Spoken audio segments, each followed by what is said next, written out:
সা রে গা মা পা ধা নি সা, লাইক দিস। আমরা এই সাটাকে বলি সা, ওই সাটাকে বলি সা।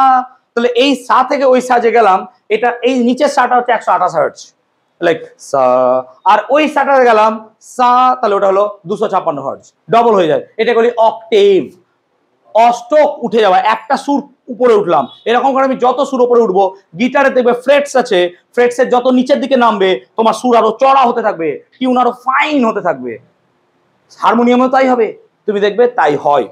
তাহলে মিউজিক্যাল স্কেলের ক্ষেত্রে আমরা এটা কিন্তু ধারণা রাখতে। 9 এর লাস্ট চ্যাপ্টার, এই চ্যাপ্টার শেষ করলে আমাদের মোটামুটি সিলেবাস কভার হয়ে যাবে, ঠিক আছে।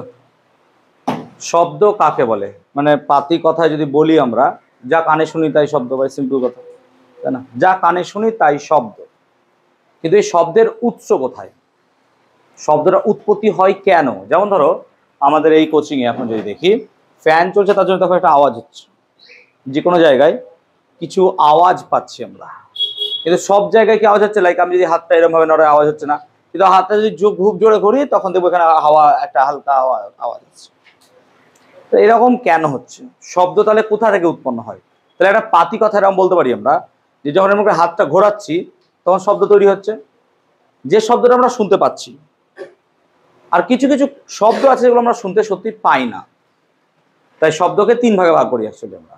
একটা হচ্ছে কি না, তো শব্দের তর শব্দ। শব্দের তর শব্দ কাকে বলে? না, যদি কোনো এক জায়গায় লিখে দিই শব্দের তর শব্দ, তাহলে শব্দের তর শব্দ মানে কি হবে? যে শব্দ কম্পাঙ্ক, পরে বোঝাচ্ছি কম্পাঙ্ক কি, 20 হার্টজের কম, না তো যে শব্দের কম্পাঙ্ক 20 হার্টজের কম তাকে বলি আমরা শব্দের তর শব্দ। আমি কি বলতে পারলাম ব্যাপারটা? তাহলে শব্দের তর শব্দ কি না, তো যে শব্দের তরঙ্গের কম্পাঙ্ক 20 হার্টজের কম। আর একটা হচ্ছে শ্রুতি গোচর শব্দ, এটাকে আমরা শুনতে পাই, শ্রুতি গোচর। শ্রুতি গোচর শব্দের কম্পাঙ্ক কত হয় না, তো 20 হার্টজ থেকে 20,000 হার্টজ। তার মানে 20 হার্টজ থেকে 20,000 হার্টজ হলে পরে আমরা সেটা শুনতে পাবো। আর একটা হচ্ছে শব্দোত্তর শব্দ, এটাও আমরা শুনতে পাই না, এটা হচ্ছে 20,000 হার্টজের বেশি। তার মানে লজিক্যালি আমরা দেখলাম যে শুধুমাত্র শ্রুতি গোচর শব্দকেই আমরা শুনতে পাই। যদি ইংলিশে বলা হয় তাহলে এটাকে বলা হয় ইনফ্রাসনিক, এটাকে বলবো সনিক, আর এটাকে বলবো আল্ট্রাসনিক। তাহলে ইনফ্রাসনিক, সনিক আর কি পেলাম, আল্ট্রাসনিক। এই 3 রকমের আমরা শব্দের রেঞ্জ পেলাম। এর মধ্যে থেকে দেখলাম সনিক যেটা, সেটা আমরা শুনতে পাচ্ছি। এখন আমরা বলছি যে শব্দ শুনতে পাচ্ছি আমরা কোনো এক জায়গা থেকে। কেমন কোনো এক জায়গা? যেই জায়গাটা কাঁপছে নাকি এরকম ভাইব্রেট করছে।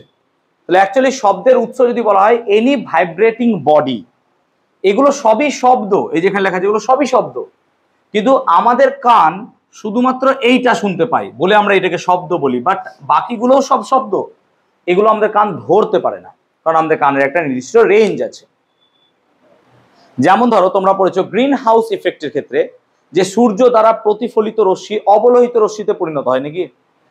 এবার অবলোহিত রশ্মি আমাদের চোখ দেখতে পাই না, সে কারণে আমরা অবলোহিত রশ্মি কি জিনিস সেটা জানি না, কিন্তু অবলোহিত রশ্মি বলে একটা রশ্মি আছে অ্যাকচুয়ালি। তাহলে পরে আমরা বলবো যে কোনো কম্পনশীল বস্তুই শব্দের উৎস, অর্থাৎ যেটাই কাঁপছে সেটাই শব্দ তৈরি করছে, ডিপেন্ডিং আপন যে সেই শব্দটা আমরা শুনতে পাবো কিনা। আমরা যদি শুনতে পাই খুব ভালো, না পেলে পরে শুনতে পাবো না, কিন্তু যেটাই কম্পন হবে, কম্পিত হবে, সেখান থেকেই শব্দ পাবো। তাহলে শব্দ এক প্রকার শক্তি, যার উৎস কি যে কোনো এক জায়গায় কম্পন। যেমন আমি এখানে কথা বলছি, এটা একটা শব্দ শক্তি আকারে ছড়িয়ে পড়ছে চারিদিকে, এবং এটা তরঙ্গের আকারে চারিদিকে ছড়িয়ে পড়ে। তাহলে এবার আমাকে পড়তে হবে কম্পন আর তরঙ্গ জিনিসটা কি। সবচেয়ে সহজ যদি এক্সপেরিমেন্ট দেখি আমরা, ঠিক আছে? আচ্ছা আদি যাতো ওই ঘরে দেখতো, 1 মিনিট দ্বারা তুই খুঁজে পাবি না। এই তাহলে আমরা বলছিলাম যে যে কোনো কম্পনশীল বস্তু সেখান থেকে শব্দ তৈরি হয়। আমরা পরীক্ষাগারে ব্যবহার করব এরকমই একটা যন্ত্র, যেটাকে বলি আমরা সুরশলাকা, দেখতে ইউ এর মতো হয়। সুরশলাকা দেখতে ইউ এর মতো হয়। যদি আমি তোমাদের দেখাতে চাই তাহলে এটা হচ্ছে সেই সুরশলাকা। এটা আমরা 11 এর প্র্যাকটিক্যাল অনেক সময় কাজে লাগাই। ঠিক আছে। এবার এই সুরশলাকা আমি দুটো নিয়ে এসেছি, এই দুটো সুরশলাকার কম্পন আলাদা রকম হয়, সিম্পল এরকম টাইপের, এটা কম্পন আলাদা রকমের হয়। ঠিক আছে, আমি হাতে ভাইব্রেশন সেটা ফিল করতে পারবো এখনো। ঠিক আছে, আমি যদি তোমাদের কানে নিয়ে গিয়ে দেখাই, জাস্ট একবার ইমাজিন করতে পারো, নাহলে লাগবে না কিছু দেখ। তাহলে পরে আমরা এই সুরশলাকাটাকে এখানে রেখেছি এরকম ভাবে নাকি। এখন এই সুরশলাকার যদি কোনো একটা জায়গায় করে বাড়ি মারা হয়, তাহলে সেটা ভাইব্রেশন হয়, ভাইব্রেশন হয়। এই ভাইব্রেশন হওয়ার ফলে এটা এরকম ভাবে কম্পিত হবে, এক জায়গায় থেকে এরকম ভাবে কম্পিত হবে। এই কম্পনের ফলে তুমি দেখতে পেলে যে এখানে কি বলে একটা সাউন্ড তৈরি হলো নাকি, একটা সাউন্ড তৈরি হলো, এটাকে বলি আমরা সুরশলাকা। আর যে কোনো ভাইব্রেটিং বডি যেটা কম্পিত হচ্ছে তাকে আমরা বলবো শনক। কি বলবো? দন্ত শয় বয় দন্ত ন ক, শনক। তাহলে যে কোনো ভাইব্রেটিং বডি অ্যাকচুয়ালি কি হচ্ছে? শনক। যেখান থেকে আমরা শব্দ পাই, যেটা কম্পিত হয়, আমাদের কানে আসে, এটাকে আমরা কি বলছি? শনক। লজিক্যালি এই সুরশলাকা এক প্রকারের শনক। আমরা যদি এখানটাতে একটা সিম্পল বল দিয়ে এখানটাতে রেখে দিই আর এখানে জোরে আঘাত করি, তাহলে আমরা দেখব কি যে এই বলটা ছিটকে যাচ্ছে। বলটা কেন ছিটকে যাচ্ছে? নিশ্চয় আমি এখানে বাড়ি মেরেছি বলে এটা ভাইব্রেশন হচ্ছে, হ্যাঁ না না বলো? সেজন্য বলটাতে যাচ্ছে আসছে যাচ্ছে আসছে এরকম টাইপের হচ্ছে, তাহলে নিশ্চয়ই ভাইব্রেশন হচ্ছে। আর আমরা যদি ওখানে কান লাগাই তাহলে আমরা দেখব সেই জায়গাটায় কি হচ্ছে? একটা শব্দ পাওয়া যাচ্ছে। তাহলে আমরা এইটুকু তো এখনো পর্যন্ত বুঝলাম যে এনি ভাইব্রেটিং বডি, যে কোনো কম্পনশীল বস্তু কি তৈরি করে? শব্দ তৈরি করে নাকি। যে কোনো কম্পনশীল বস্তু, শব্দ বলাটা ভুল হবে। এবার আমরা যদি বলি তরঙ্গ তৈরি হবে, কারণ শব্দ এক প্রকারের তরঙ্গ, শব্দ বলাটা এবার ভুল হবে। তাহলে কি হবে? যে কোনো একটা বস্তু যে কম্পিত হচ্ছে সে সবসময় তরঙ্গ তৈরি করছে। কেন? কারণ শব্দ এক প্রকারের তরঙ্গ, শব্দ এক প্রকারের তরঙ্গ, সব তরঙ্গ শব্দ নয়। তাহলে এবার আমাকে তরঙ্গ সম্বন্ধে জানতে হবে। ব্যাপারটা কি আমি বোঝাতে পারছি ব্যাপারটা? তাহলে এনি ভাইব্রেটিং বডি আমরা বলছিলাম ক্রিয়েট সাউন্ড, আবার এখন বলছি কি এনি ভাইব্রেটিং বডি ক্রিয়েটস কি? ওয়েভ। অর্থাৎ যে কোনো কম্পনশীল বস্তু কি তৈরি করছে? তরঙ্গ। এটা উদাহরণ দিচ্ছি, শান্ত পুকুরের মাঝে তুমি একটা ঢিল ফেললে, কি দেখবে? ঢেউয়ের মতো ক্রিয়েট হচ্ছে, এটাকে কি আমরা তরঙ্গ বলতে পারি? ইয়েস, অবভিয়াসলি স্যার, তরঙ্গ। কিন্তু সেখান থেকে কোনো শব্দ আসছে না স্যার? আসছে না। না, ওই ঢিল ফেলার মুহূর্তে শব্দ পাবে, ঢেউ যাওয়ার কোনো শব্দই পাবে না তুমি। তাহলে ওটা তো শব্দ নয় স্যার? না, অবভিয়াসলি নয়। কিন্তু আমরা বলতে পারছি যে ওই জায়গাটায় কি হচ্ছে?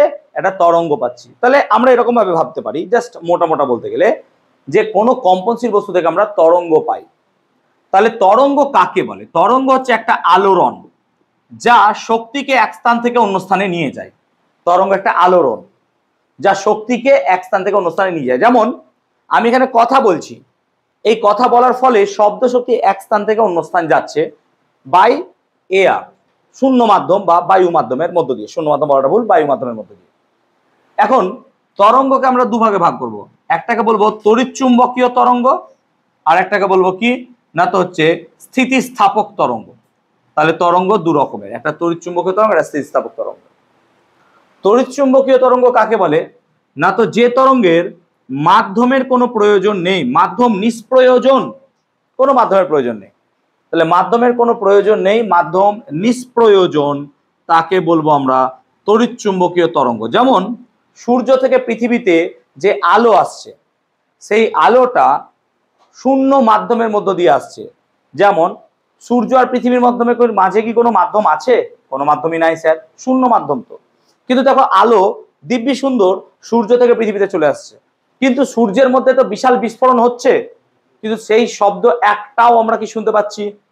ইন্টারন্যাশনাল স্পেস স্টেশনের মধ্যেও তো কত রকমের বিস্ফোরণ হয়ে যাচ্ছে, বা কোনো বাইরে কত কি হচ্ছে, কিন্তু একটা শব্দ আমরা শুনতে পাচ্ছি না। কেন?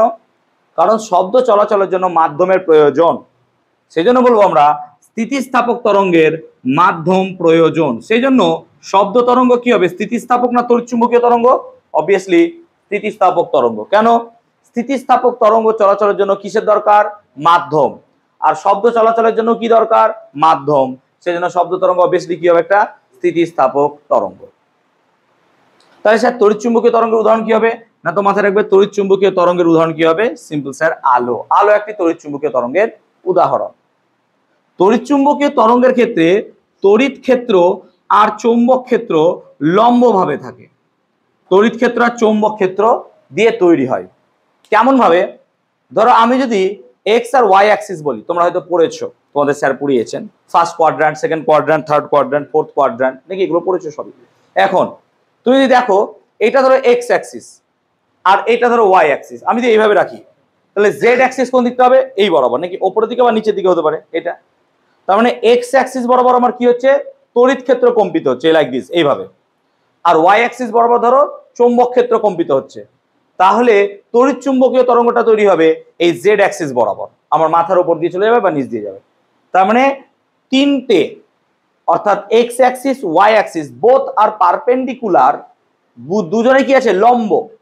তার ফলে জেড অ্যাক্সিস বরাবর তড়িৎ চুম্বকীয় তরঙ্গটা তৈরি হচ্ছে। আমি যদি খুব সহজ করে বোঝানোর চেষ্টা করি, তাহলে এটা ধরো এক্স অ্যাক্সিস, এটা ধরো ওয়াই অ্যাক্সিস, তাহলে ওয়েভটা পাবে এইদিকে, হ্যাঁ না বলো, ব্যাপারটা বুঝতে পারলাম।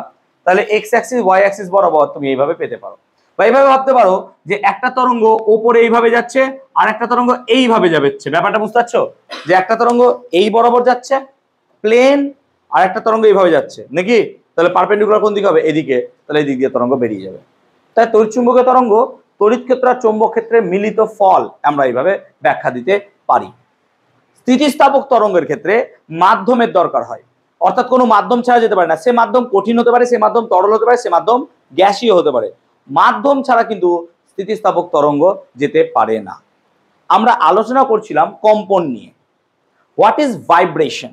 সিম্পল যদি ভাইব্রেশন বলি, যে একটা রাবারকে এরকম যদি টানি দিয়ে মাঝে একটা বাড়ি মারে ছেড়ে দিই, তাহলে রাবারটা কি হবে, কম্পিত হবে, হ্যাঁ না বলো, ভাইব্রেশন হবে। যেমন কম্পিত হচ্ছে আমার গলার এই জায়গাটা, গলার এই জায়গাটায় ল্যারিংসের এখানে কি আছে, আমার দুটো ভোকাল কর্ড, নাকি? এই ভোকাল কর্ড বা স্বরতন্ত্রী এরকম করে কাঁপছে। এই স্বরতন্ত্রীর কম্পনের ফলে আমার কি হচ্ছে, কি হলো বাবা? আচ্ছা, স্বরতন্ত্রী কম্পিত হয়, কম্পিত হওয়ার ফলে এখান থেকে কি পাওয়া যাচ্ছে, শব্দ পাওয়া যাচ্ছে। আমি কি ক্রিয়েট বোঝাতে পারছি ব্যাপারটা? অবভিয়াসলি। এখন আমরা পড়বো তাহলে কম্পন। দেখো তুমি যদি কথা বলার এই জায়গায় হাত দাও, দেখবে মনে হবে এখানে ভাইব্রেশন হচ্ছে, একটা কম্পন সৃষ্টি হয়। তুমি বাইরে গিয়ে বলবে, এখন চিল্লাইও না, ঠিক আছে? অবভিয়াসলি দেখবে এই জায়গাটা কম্পন হচ্ছে, আমি যেমন ফিল করতে পারছি এখানে কম্পন হচ্ছে। এখন এই কম্পনটাকে যদি আমরা একটু বোঝার চেষ্টা করি, দেখো ধরো এই জায়গাটা একটা পেন্ডুলাম আছে, জাস্ট ইমাজিন করো একটা পেন্ডুলাম। পেন্ডুলাম মানে উপর থেকে একটা বলকে ঝুলিয়ে দিয়েছি। এখন এই পেন্ডুলামকে যদি আমি এই জায়গা থেকে ছাড়ি, এটা ধরো ও বিন্দু, ও বিন্দু থেকে ছাড়লাম, ও বিন্দু থেকে পেন্ডুলামটাকে ছাড়লে কি হবে, পেন্ডুলামটা ও থেকে প্রথমে এ তে যাবে, হ্যাঁ না বলো, আবার এ থেকে কোথায় যাবে, এত দূরে বি তে আসবে, স্বাভাবিক, আবার বি থেকে কোথায় আসবে, এ তে আসবে, আবার ও তে আসবে। অর্থাৎ পেন্ডুলামটা কি হলো, জার্নিটা এভাবে করলো যে এখান থেকে শুরু করেছিল, এই মধ্যবিন্দুতে এলো, দিয়ে এত দূর পর্যন্ত উঠলো, আবার মধ্যবিন্দু গেল, এতটুকু এলো। তাহলে মোট কটা স্টেপ হলো, 1 2 3 4, মানে চারটে স্টেপ এসে একটা পূর্ণ দোলন, এটাকে দোলন বলতে পারি নাকি, দুলছে তো, পূর্ণ কম্পন বা পূর্ণ দোলন কমপ্লিট করলো। আমি কি কথাটা ক্লিয়ার করতে পারছি? যে একটা পেন্ডুলামকে যদি আমি এরকম করে সামান্য পরিমাণ স্ট্রেচ করে ছেড়ে দিই, তাহলে পেন্ডুলামটা এরকম করে দুলবে, হ্যাঁ না বলো, এরকম ভাবে দুলবে। তাহলে এখান থেকে জার্নি শুরু করেছিল, যেখান থেকে জার্নি শুরু করেছিল সেখান থেকে গেল, দিয়ে আবার ফিরে এলো, এটাকে কি বলবো, একটা পূর্ণ দোলন। আমি কি বোঝাতে পারছি ব্যাপারটা? একটা পূর্ণ দোলন। আচ্ছা, এটা একটা পূর্ণ দোলন, মেনে নিলাম স্যার, মেনে নিলাম স্যার। তাহলে তাহলে আমি যদি একটা বৃত্তাকার পথে কাউকে চালনা করি, ভালো করে বোঝো ব্যাপারটা, বৃত্তাকার পথে ভাবো, তাহলে একটা বৃত্তাকার পথে কোনো একটা ব্যক্তিকে আমি চালনা করছি। ধরো এটা হচ্ছে ও বিন্দু, এই বিন্দুটা হচ্ছে ও বিন্দু, তাহলে ও থেকে ধরো সে এ তে গেল, তার মানে আমি বলতে পারছি ও থেকে সে এ তে গেল, মানে আমি কি বলতে পারি, ও থেকে সে এ তে গেল, হ্যাঁ না বলো, এটার সাথে এটা তুলনা করতে পারবো, ও থেকে এতে গেল, এটা ও থেকে এতে গেল স্যার। আবার দেখো এ থেকে বি তে এলো, হ্যাঁ স্যার, এ থেকে বি তে গেল, হ্যাঁ না বলো। তার মানে আমি এখানে বলছি যে এ থেকে সে বি তে গেল, তার মানে ও থেকে এ গেল, এ থেকে বি তে গেল। আবার দেখো বি থেকে নিচে নামলো সি তে, তার মানে সে বি থেকে আবার কোথায় গেল, সি তে গেল। আবার দেখো সি থেকে ওতে চলে এলো, আবার সি থেকে ওতে চলে এলো। আলটিমেটলি আমরা এই পুরো সার্কুলার বা এই সার্কুলার পাথের মুভমেন্টটাকে অ্যাজ এ পেন্ডুলামের মুভমেন্টের সাথে তুলনা করছি। এটা কি তুলনা করা যাচ্ছে? হ্যাঁ স্যার, কারণ এখানে কটা স্টেপ হলো স্যার, 4টে, এখানেও কটা স্টেপ হলো স্যার, 4টে। তাহলে এই দুটোকে মিলে যদি আমি একটা নতুন স্টেপ বানানোর চেষ্টা করি, কেমন সেই স্টেপটা একটু জাস্ট বোঝার চেষ্টা করো, তাহলে সহজ হবে জিনিসটা। দেখো তরঙ্গের টপিকটা কিন্তু যথেষ্ট কঠিন টপিক, হ্যাঁ, এমন নয় যে খুব সহজ টপিক। এর ওপর ক্লাস 11-এ প্রায় 6টা চ্যাপ্টার আছে, সো খুব জটিল চ্যাপ্টারগুলো, তো একটু ভালো করে আমাদেরকে পড়তে হয় ন্যাচারালি। ওকে, তাহলে আমরা যেটা আলোচনা করছিলাম, তাহলে দেখো লজিক হচ্ছে এরকম, ধরো আমি কি বলছিলাম যে কণাটা ও থেকে এ তে গেল, তাহলে এটা ধরো সেই ও থেকে ধরো স্যার কণাটা এ তে গেল, হতে পারে এটা এ, হতেই পারে নিশ্চয়ই স্যার এ, অবভিয়াসলি স্যার হতে পারে এ। আবার এ থেকে কোথায় গেল, বি তে, তো ধরো এই এ থেকে সে গেল বি তে, হতে পারে নিশ্চয়ই এটা বি, হ্যাঁ না বলো, বুঝতে পারছি ব্যাপারটা। আবার দেখো বি থেকে কোথায় গেল, ও তে, মানে আবার সে বি থেকে কোথায় গেল, ও তে, বা সি তে বলতে পারো তুমি, সি তে এলো, আর সি থেকে আবার কোথায় গেল, ও তে, তার মানে সি থেকে আবার কোথায় গেল, ও তে। তাহলে এই যে একটা রূপ পেলাম আমরা, একটা রূপ, এটাকে বলছি আমরা তরঙ্গ রূপ বা ওয়েভ, এইটাকে আমরা বলি সাইন ওয়েভ। এরকম ট্রায়াঙ্গুলার ওয়েভ হয়, স্কোয়ার ওয়েভ হয়, অনেক রকমের ওয়েভ হয়, এটাকে আমরা বলবো সাইন ওয়েভ। সাইন ওয়েভ জিনিসটা কি, আমরা পরে ক্লাস 10-এ পড়বো যে sine theta, tan theta, cos theta, কট থিটা, এই থিটার বিভিন্ন মানে সাইনের বিভিন্ন মান হয়। যেমন সাইন 0 ডিগ্রির মান 0, কস 0 ডিগ্রির মান 1, সাইন 30 ডিগ্রির মান হাফ, কস 30 ডিগ্রির মান √3/2। এগুলো মান কি করে হয় না হয় তোমাদের অঙ্কে স্যার পড়াবেন। আর সামনের দেখা যাক, যদি সামনের বছর আমি অনলাইনে হয়তো ভাবছি অঙ্কটাকে করাবো ইউটিউবের জন্য, যদি সম্ভব হয় পুরোপুরি ক্লাসটাই চেষ্টা করবো কেসি নাগার বৈষ্ণব ঘটনাটাকে পুরোপুরি ফ্রি করে দেওয়ার একদম, ঠিক আছে, কারণ আমার মনে হয় যে এটা দরকার আছে আই গেস, ঠিক আছে। এখন দেখা যাক বাকিটা পুরোটা তার উপর, যে যদি আমি সময় পাই অ্যাকচুয়ালি। ওকে ওয়াটেভার, তাহলে আমি এই ব্যাপারটা বুঝতে পারলাম। আচ্ছা এই দুটো কি কম্পেয়ার করতে পারলাম এখানে, হ্যাঁ না বলো, একই জিনিস না, কি বলো তুমি লজিক ভাবো, সেম সেম, যে ও থেকে এতে গেল, আচ্ছা এটা ও থেকে এতে গেল, হ্যাঁ না বলো, আচ্ছা এটা এ থেকে বিতে গেল, আচ্ছা এ থেকে বিতে গেল, আচ্ছা বি থেকে ওতে গেল, বি থেকে সিতে গেল, সি থেকে ওতে গেল, সি থেকে ওতে গেল। তার মানে আমি জার্নি শুরু করেছিলাম এখানে, দেখো এখানে আমি এখান থেকে গিয়ে আবার ঘুরে আবার আগের অবস্থানে চলে এসেছি, হ্যাঁ না বলো। তার মানে এটা কি একটা পূর্ণ দোলন, হ্যাঁ না বলো, এটা কি একটা পূর্ণ দোলন, অবভিয়াসলি স্যার, তাহলে এটা একটা পূর্ণ দোলন। কোন একটা কণা একবার যদি পূর্ণ আবর্তন করে তাকে বলা হয় পূর্ণ দোলন বা একটি মাত্র কম্পন। আমি কি ক্লিয়ার করতে পেরেছি? তাহলে একবার এরকম করে পাক খেলো মানে সেটাকে কি বলবো, পূর্ণ দোলন। এই পূর্ণ দোলন হতে যে সময় লাগে তাকে আমরা বলবো পর্যায়কাল। কি বলবো, পর্যায়কাল।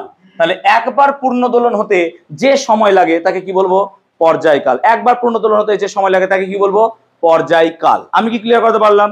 একবার পূর্ণ দোলন হবে, ধরো এইভাবে ছেড়েছো, এই যাচ্ছে 1 2 3 4 5 6, তাহলে পর্যায়কাল কত হবে, 6 সেকেন্ড, নাকি এরকম ভাবে যেতে 6 সেকেন্ড সময় লাগলো। ব্যাপারটা বুঝতে পারলাম আমি। এবার এই কম্পনে বা ভাইব্রেশনে কণা সর্বাধিক যতটা পথ গেছে, আচ্ছা কণার কতটা পথ গেছে, এতটা, হ্যাঁ না বলো।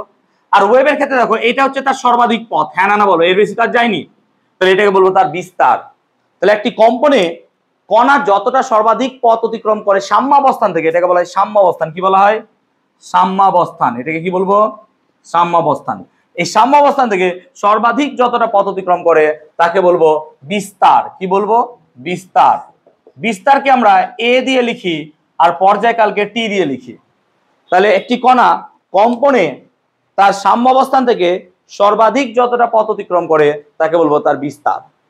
এবার ধরো একটি কণা 1 সেকেন্ডে এরকম করে একবার পাক খাচ্ছে, আর একটি কণা 1 সেকেন্ডে 5 বার পাক খাচ্ছে। কোন একটা কণা 1 সেকেন্ডে যতবার পাক খায় বা যতগুলো পূর্ণ কম্পন সম্পন্ন করে তাকে বলা হয় তার কম্পাঙ্ক। কি বলা হয়, কম্পাঙ্ক। তাহলে একটি কণা 1 সেকেন্ডে যতবার পূর্ণ দোলন সম্পন্ন করে, আচ্ছা 1 সেকেন্ডে যদি একবার পূর্ণ দোলন সম্পন্ন করে তাকে বলবো তার কম্পাঙ্ক 1, আর যদি 5 বার করে কত বলবো, 5। তাহলে 1 সেকেন্ডে কোনো কণা যতবার পূর্ণ দোলন সম্পন্ন করবে তাকে বলবো তার কম্পাঙ্ক। কম্পাঙ্ককে এন দিয়ে লেখা হয়, এর সিজিএস একক হচ্ছে সাইকেলস পার সেকেন্ড। কি বললাম, সাইকেলস পার সেকেন্ড। তাহলে সিজিএস একক সাইকেলস পার সেকেন্ড, আর এসআই একক হচ্ছে হার্টজ। এই দেখো হার্টজ, এখানে হার্টজটা লিখেছিলাম, এসআই একক হচ্ছে হার্টজ। তাহলে কম্পাঙ্কের এসআই একক কি হবে, হার্টজ, আর সিজিএস একক কি, সাইকেলস পার সেকেন্ড। হার্টজটা মনে রাখবে HERTZ, বিজ্ঞানী হার্টজের নাম অনুসারে হার্টজ রাখা হয়েছে। আমি কি ক্লিয়ার করতে পারলাম ব্যাপারটা? তাহলে এই হলো লজিক। কম্পাঙ্কের সাথে পর্যায়কালের একটা বিশেষ সম্পর্ক আছে, সম্পর্কটা হচ্ছে n = 1/t। n = 1/t, বুঝতে পারলাম ব্যাপারটা? এখন একটা কণা একবার পূর্ণ দোলন হলো মানে কি, কণাটা এখান থেকে শুরু করলো, গেল, এলো। এই একবার পূর্ণ দোলনে কণাটা দেখো এতটা পথ গেছে, হ্যাঁ না বল, এতটা পথ গেছে, একে বলবো আমরা তরঙ্গ দৈর্ঘ্য। কি বলবো? তাহলে একবার পূর্ণ দোলনে কোন কণা যতটা পথ যায়, একবার পূর্ণ দোলনে কোন কণা যতটা পথ যায় তাকে কি বলবো? তার তরঙ্গ দৈর্ঘ্য। একবার পূর্ণ দোলনে একটা কণা যতটা পথ যায় তাকে কি বলা হয়? তার তরঙ্গ দৈর্ঘ্য। তরঙ্গ দৈর্ঘ্যকে আমরা ল্যামডা দ্বারা লিখবো, ভালো করে দেখে নাও। তরঙ্গ দৈর্ঘ্যকে আমরা এই চিহ্ন দ্বারা লিখবো, এটা উল্টানো ওয়াইয়ের মতো, ল্যামডা, লয় যে ফলে আকার, ময় বয় ডয় আকার, ল্যামডা। বা আমরা সাপ কথা বলতে পারি ল্যামডা, বকে সাইলেন্ট রাখতে পারো, ল্যামডা। তাহলে আমরা লজিকটা বুঝলাম যে ল্যামডা, তাহলে তরঙ্গ দৈর্ঘ্য ল্যামডা। আমি কি ক্লিয়ার করাতে পারলাম জিনিসটা? একটা তরঙ্গ যে বেগে অগ্রসর হয় তাকে বলা হয় তরঙ্গ বেগ। একটা তরঙ্গ যে বেগে অগ্রসর হয় তাকে বলা হয় তরঙ্গ বেগ। স্থিতিস্থাপক তরঙ্গকে দুভাগে ভাগ করা হয়, একটাকে বলা হয় চল তরঙ্গ আর একটাকে বলা হয় স্থাণু তরঙ্গ বা স্থির তরঙ্গ। যে তরঙ্গ দুটো স্থানের মধ্যে আবদ্ধ থাকে তাকে বলা হয় স্থাণু তরঙ্গ বা স্থির তরঙ্গ বা স্টেশনারি ওয়েভ। এক্সাম্পল দিচ্ছি, ধরো আমি কি করলাম, আমি এখানটাতে একটা রাবার নিলাম বা গার্ডার নিলাম, এই গার্ডারটাকে লম্বা করে আমি এখানে যদি বাড়ি মারি তাহলে দেখো এই ভাইব্রেশনটা এই দুটো আঙুলের মধ্যে সীমাবদ্ধ, হ্যাঁ না বলো, আর বাইরে বেরোচ্ছে না, বাইরে বেরোচ্ছে না। তাহলে এটাকে বলবো আমরা কি? Stationary wave. কিন্তু দেখো আমি কথা বলছি, এই কথাটা কিন্তু চারিদিকে ছড়িয়ে পড়ছে, হ্যাঁ না বলো, এই কোনো জায়গায় আবদ্ধ নাই, তাই এটাকে কি বলবো? চলো তরঙ্গ, প্রোগ্রেসিভ ওয়েভ। তাহলে আমরা বুঝলাম যে তরঙ্গ দু প্রকারের হয়, একটা চল তরঙ্গ আর একটা কি? স্থাণু তরঙ্গ। ক্লিয়ার হয়েছে কনসেপ্টটা? স্থির তরঙ্গ আর হচ্ছে চল তরঙ্গ।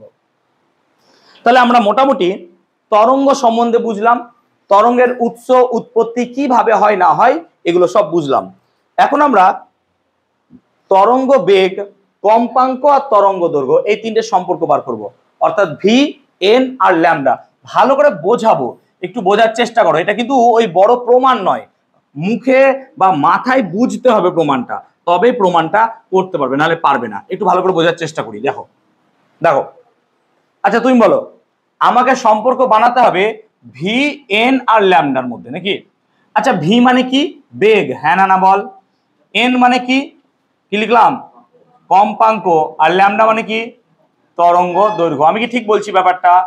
চলো, এখন তরঙ্গ দৈর্ঘ্য কাকে বলে? একটি কণা একবার পূর্ণ দোলনে যতটা পথ যায় তাকে কি বলা হয়? তরঙ্গ দৈর্ঘ্য, হ্যাঁ না বলো। তার মানে কণাটার যদি একবার পূর্ণ দোলন হয় তাহলে কতটা পথ যাবে সে? ল্যামডা। আমি কি ঠিক? একবার পূর্ণ দোলনে কত পথ যাবে সে? ল্যামডা পথ। এখন কণাটার কম্পাঙ্ক আবার এন, মানে সে এক সেকেন্ডে কাঁপছে কতবার? এন বার। তার মানে কম্পাঙ্ক যেহেতু এন, তাহলে এক সেকেন্ডে কম্পিত হয় কতবার? কম্পিত হচ্ছে এন বার, হ্যাঁ না বলো, এন বার কম্পিত হচ্ছে। আর একবার কম্পনে সে কত পথ যায়? ল্যামডা। তাহলে এন বার কম্পনে কত পথ যাবে? N lambda. তাহলে আমরা কি বলতে পারি যে এক সেকেন্ডে অতিক্রান্ত পথ কত হবে? তাহলে এন ল্যামডা, হ্যাঁ না বল, কারণ এক সেকেন্ডে সে কাঁপছে এন বার, আর একবার কাঁপলে সে কত পথ যায়? ল্যামডা পথ। তাহলে এক সেকেন্ডে কত পথ যায়? N lambda. আর কোন কণা এক সেকেন্ডে যতটা পথ যায় তাকে কি বলা হয়? তার বেগ, হ্যাঁ না বলো। তার মানে আমি কি লিখতে পারবো? এটা মানেই বেগ, হ্যাঁ না বলো। অতএব প্রমাণিত হয়ে গেল ভি সমান এন ল্যামডা। তাহলে ভি সমান এন ল্যামডা, এটা বাচ্চা প্রমাণ। তবে পরীক্ষায় দিয়ে দেয়, তোমাদের স্কুলের যা বই আছে সেই অনুযায়ী পড়বে। আমি কি বোঝাতে পারলাম ব্যাপারটা? আমি কি মাথার মধ্যে ঢোকাতে পেরেছি যে জিনিসটা কি অ্যাকচুয়ালি? যে একটা কণা এক সেকেন্ডে এন বার কাঁপছে, মানে ও এন বার কাঁপছে, আর একবার কাঁপলে সে ল্যামডা পথ যায়। তাহলে এন বার কাঁপলে কত পথ যাবে? N lambda. তাহলে এক সেকেন্ডে কোনো কণা যতটা পথ যায় তাকে কি বলি? তার বেগ। তাহলে এন ল্যামডাটা তো অ্যাকচুয়ালি বেগ, তাই ভি সমান কি পেলাম আমরা? N lambda. আমি কি বলতে পারলাম? এখন একটা কণা যখন কম্পিত হচ্ছে সেখান থেকে তরঙ্গ তৈরি হচ্ছে, ইয়েস অর নো? তরঙ্গ তৈরি হচ্ছে। অবভিয়াসলি আলো, সেখানেও কণাগুলো কম্পিত হচ্ছে। শব্দের ক্ষেত্রেও তরঙ্গের ক্ষেত্রে কম্পন কম্পিত হচ্ছে। এখন শব্দের ক্ষেত্রে আমরা দেখব যে মাধ্যম ছাড়া শব্দ যেতে পারে না। তার একটা প্র্যাকটিক্যাল উদাহরণ আমরা কি করে নিতে পারি? ধরো আমরা এখানে একটা জলের বোতল নিলাম, খুব সহজ করে বলছি, জলের বোতল নিলাম। এবার জলের বোতলে কি করে দিই? ফুটো করে এদিকে একটা আমি কলিং বেল সিস্টেম রাখলাম, আর কি করলাম, আমি এখান থেকে বায়ু বার করতে পারবো এরকম একটা যন্ত্র রাখলাম। এবার আমি সুইচ অন করলাম, তো কলিং বেল বাজছে, আমি কি শুনতে পাবো? অবভিয়াসলি পাবো স্যার, ভেতরে বাজছে শুনতে পাবেন না মানে কি? শুনতে পাবেন, অবভিয়াসলি পাবো। এবার আমি কি করলাম, আস্তে আস্তে বায়ুটাকে বার করে দিলাম। মুখ দিয়ে বার করবি না, যন্ত্র দিয়ে বার করতে হবে, মুখ দিয়ে হাওয়া বার করতে পারবি না। তো এবার যন্ত্র দিয়ে বার করতে লাগলাম। এটা ভাবিস না এটা খুব শক্ত বোতল, কাঁচের বোতল, ধর হাওয়া বার করতে চ্যাপচা হয়ে যাবে, আমি চ্যাপচা চাইছি না, কাঁচের বোতল। এবার হাওয়া বার করতে থাকলে কি হবে, এখানে বায়ু আস্তে আস্তে কি হবে, কমবে। এবার তুই দূর থেকে দেখবি শব্দ আস্তে আস্তে কমে যাচ্ছে, যত বায়ু বার করছিস শব্দ আস্তে আস্তে কমছে। একটা টাইমে যখন এখানে কোনো বায়ুই থাকবে না, সব বায়ুকে বার করে নিয়েছি, কোনো শব্দ বাইরে আসছে না। মানে কেন, কেন এমন হলো? তাহলে নিশ্চয়ই শব্দটা বায়ুর মধ্যে আসছিল, হ্যাঁ না না বলো? তার মানে শব্দ চলাচলের জন্য বায়ু মাধ্যম দরকার। তার মানে শব্দ চলাচল করতে গেলে অবভিয়াসলি একটা বায়ু মাধ্যম দরকার। শুধু বায়ু মাধ্যমই কেন, আমরা কঠিন মাধ্যমেও শব্দ পেতে পারি। স্কুলে বেঞ্চে যখন আমরা বসি, বেঞ্চে যদি কানটা পাতো দেখবে এমন কিছু শব্দ শুনতে পাও যেগুলো তোমরা অ্যাকচুয়ালি রিয়েলে শুনতে পাচ্ছ না। দেখবে কোনো একটা পেন পড়ছে, হাঁটছে, সেগুলো শব্দ বেঞ্চে মাথায় রাখলে পরে ইজিলি শোনা যায়, একটা খুটখাট আওয়াজ তুমি পেতেই থাকবে, যেটা এমনি কান রাখলে পাবে না। তার মানে কেন এরকম হলো? তাহলে ওই সূক্ষ্ম শব্দ আমরা কেন পাচ্ছি?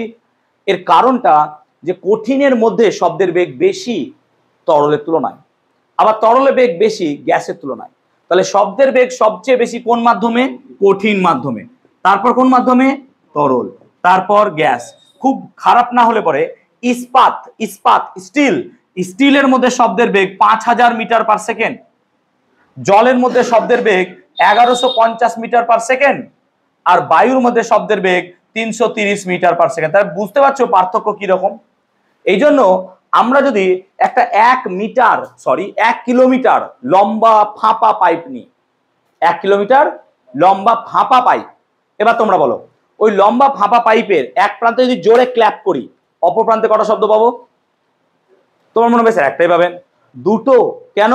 এই যে ক্ল্যাপ করলাম এটা ভাইব্রেশন, তো এই ভাইব্রেশনটা স্টিলের মধ্যে দিয়ে যাবে, হ্যাঁ না না বলো? স্টিল তো একটা মাধ্যম, কঠিন মাধ্যম, আর স্টিলের বাইরে আছে কি? বায়ু, ওই বায়ুর মধ্য দিয়েও যাবে।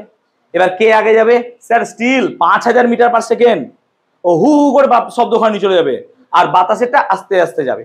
এবার তুমি অপর প্রান্তে যদি কান কাউকে রাখতে বলো, সে কটা শব্দ পাবে? স্টিলের মধ্যে দিয়ে একটা শব্দ পেয়ে গেল, আবার পরে তার পিছন পিছনে আরেকটা কিসের শব্দ আসবে? ওই বায়ুর মধ্য দিয়ে আসছে। সেজন্য একটা ফাঁপা লম্বা নলের এক প্রান্তে একটা সাউন্ড করলে অপর প্রান্তে কটা সাউন্ড পাবো? দুটো। একটা কার মধ্যে দিয়ে যাচ্ছে? কঠিন পদার্থের মধ্য দিয়ে, আর একটা কার মধ্যে দিয়ে যাচ্ছে? ওর ভেতরের বায়ুর মধ্য দিয়ে যাচ্ছে। আমি কি ক্লিয়ার করাতে পারলাম ব্যাপারটা? আমি কি বোঝাতে পেরেছি জিনিসটা? তাহলে আমরা তার প্র্যাকটিক্যাল এক্সপেরিমেন্ট বা বুঝতে পারলাম যে এটা হয়, অবভিয়াসলি হয়। ক্লিয়ার করাতে পেরেছি এই জায়গাটা? সিম্পল ওয়েতে বোঝাতে পেরেছি? ওকে। তরঙ্গ যখন এক স্থান থেকে অন্য স্থান যাবে, সেটা দুটো প্রসেসে যায়। দুটো প্রসেস মানে দুটো উপায়ে। তুমি দেখবে কেঁচো, যদি দেখো কেঁচো একটা অঙ্গুরিমাল প্রাণী, অবভিয়াসলি জানো, ঠিক আছে? অ্যানিলিডা পর্বভুক্ত নাকি রে?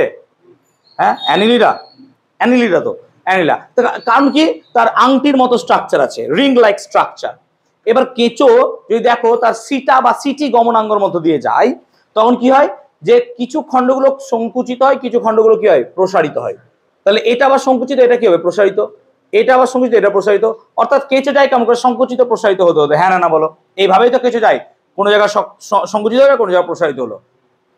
এই যে কেঁচোটা যাচ্ছে, কেঁচো যাচ্ছে সোজা, আর তার মাঝের আংটির মতো স্ট্রাকচার গুলো কম্পিত হচ্ছে সেই বরাবর, হ্যাঁ না না বলো? আমরা যদি একটা স্প্রিং নিই, ধরো একটা স্প্রিং নিলাম, ভালো করে বোঝো, একটা স্প্রিং নিয়ে যদি স্প্রিংটাকে টেনে ছেড়ে দিই, তো দেখবো স্প্রিং এর কোনো কোনো জায়গা খুব কাছাকাছি চলে আসে, কোনো জায়গা কি হয়? দূরে চলে যায়। আবার কোনো কোনো জায়গা কি হয়? কাছাকাছি চলে আসে, আবার দূরে চলে যায়। অর্থাৎ একটা স্প্রিং সংকোচন প্রসারণের মাধ্যমে এই দিক দিয়ে এরকম ভাবে সে দুলিত হয় বা আন্দোলিত হয়। এখন এটাকে বলি আমরা ঘনীভবন। কি বলি? ঘনীভবন। আর এটাকে কি বলি? তনুভবন। কি বলবো? তনুভবন। তাহলে একটা স্প্রিং এই ঘনীভবন মানে কি? ঘন হয়ে যাচ্ছে, আর তনুভবন মানে কি? দূরে দূরে পালিয়ে যাচ্ছে। এর মাধ্যমে কি হয়? আন্দোলিত হয়। এখন তাহলে এটা যদি একটা তরঙ্গ হতো, তাহলে তরঙ্গটা নিশ্চয়ই এইদিকে আসতো, হ্যাঁ না না বল? তরঙ্গটা এইদিকে আসতো, আর তরঙ্গের মধ্যস্থিত কণাগুলো কাঁপছে দেখো এই দিক বরাবর, হ্যাঁ না না বলো? তাহলে যে তরঙ্গের গতিতে তরঙ্গ যেই দিকে যাচ্ছে, কণাগুলো তার সমান্তরালে কম্পিত হয়। মানে কি, ধরো আমার তরঙ্গ এদিকে যাচ্ছে, আমি এইভাবে কাঁপতে কাঁপতে যাচ্ছি, লাইক দিস। মানে কি, আমি এখান থেকে কথা বলছি, এই বায়ুগুলো কি হচ্ছে, এইভাবে কাঁপতে কাঁপতে যাচ্ছে, লাইক দিস, এইভাবে কাঁপতে কাঁপতে কাঁপতে কাঁপতে যাচ্ছে। তাহলে তরঙ্গ যাচ্ছে এদিকে, আর আমি কাঁপতে কাঁপতেও যাচ্ছি এইভাবে, লাইক দিস, এইভাবে। ঠিক আছে, তাহলে এইরকম তরঙ্গকে কি বলবো, অনুদৈর্ঘ্য তরঙ্গ। কেন অনুদৈর্ঘ্য? বিকজ তার দৈর্ঘ্য বরাবর কাঁপছে। আমি কি ক্লিয়ার করতে পারলাম ব্যাপারটা? তাহলে অনুদৈর্ঘ্য তরঙ্গ কাকে বলে? না তো যে তরঙ্গের গতিপথে তরঙ্গের বেগের সঙ্গে সমান্তরাল ভাবে কি হয়, ওই মধ্যস্থিত কণাগুলো কম্পিত হয়, তাকে বলবো কি, অনুদৈর্ঘ্য তরঙ্গ। যেমন কেঁচো বা এরকম উদাহরণ দিলাম। আর একটা হয় তির্যক তরঙ্গ। আমি ধরো ওই দূরে একটা জায়গায় দড়ি বাঁধলাম, দিয়ে দড়িটাকে দিয়ে এরকম করে উঁচু করে এরকম ঝেড়ে দিই, তাই দেখবো দড়িটা সাপের মতো এরকম ভাবে যাচ্ছে, ইয়েস অর নো? তাহলে দড়িটা দেখবো আমরা এইরকম ভাবে যাচ্ছে সাপের মতো, হ্যাঁ না না বল। এখন তুই দেখ দড়িটা এইভাবে যাচ্ছে, কিন্তু দড়ির গতি কোন দিকে? দড়ির গতি তো এইদিকে, হ্যাঁ না না বল। দড়ির গতি তো সোজা হবে, দড়ির গতি সোজা হবে, সোজা।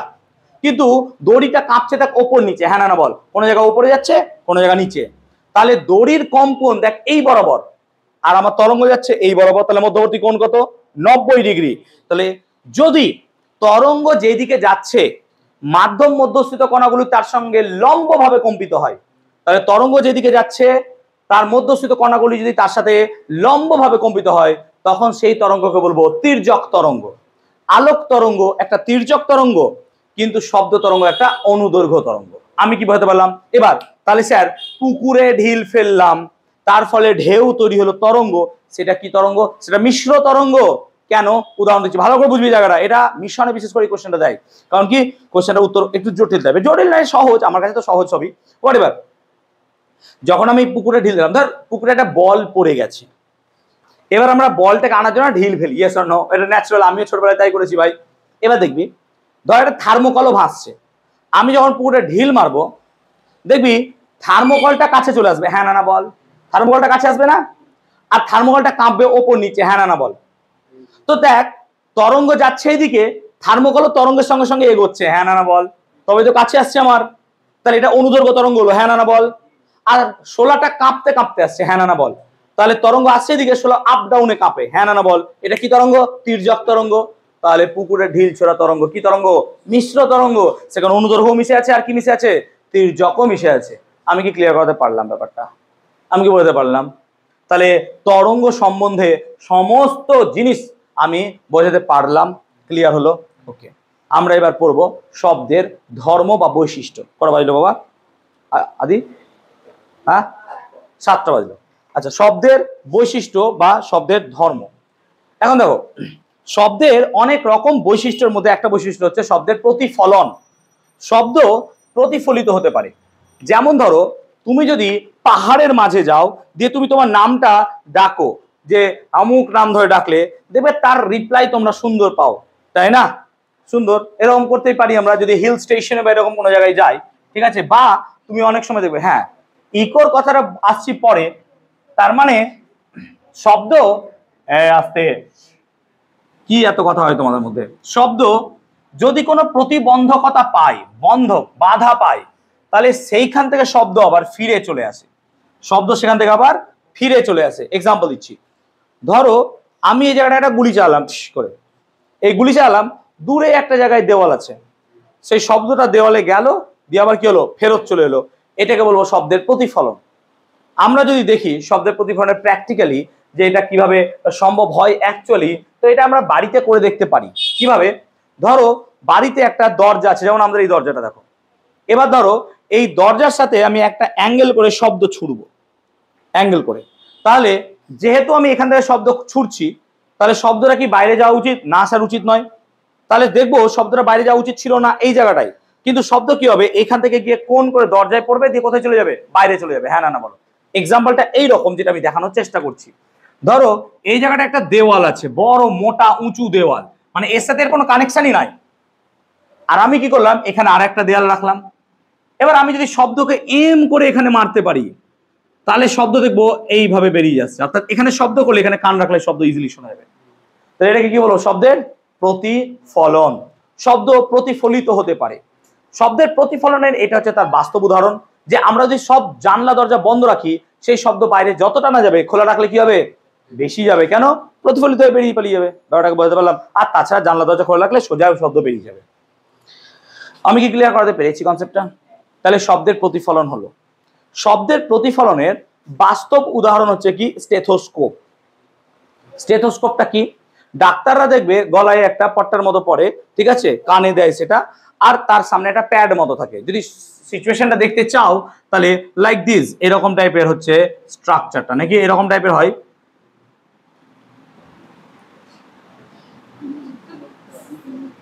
এরকম টাইপের নাকি?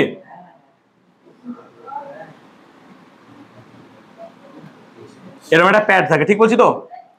এবার ডাক্তার কি করে? এই দুটোকে কানে ভরে দেয়, আর এইটাকে আমাদের কি করে? বুকে রাখে, দিয়ে বলে জোরে জোরে শ্বাস প্রশ্বাস নাও। তাহলে কি হয়? বুকের মধ্যে কফ থাকলে পরে, বা বুকের মধ্যে যদি কোনো জায়গায় হার্টের কোনো প্রবলেম হয়, তাহলে সেটা ইজিলি ধরা যায়। কেন ধরা যায় স্যার?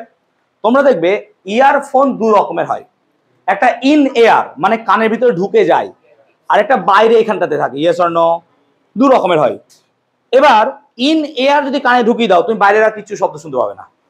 কিন্তু যদি বাইরে থাকে এরকম ভাবে, তখন দেখবে অনেক সময় বাইরের শব্দ শোনা যায়। Yes or no? অবভিয়াসলি তাই হয়।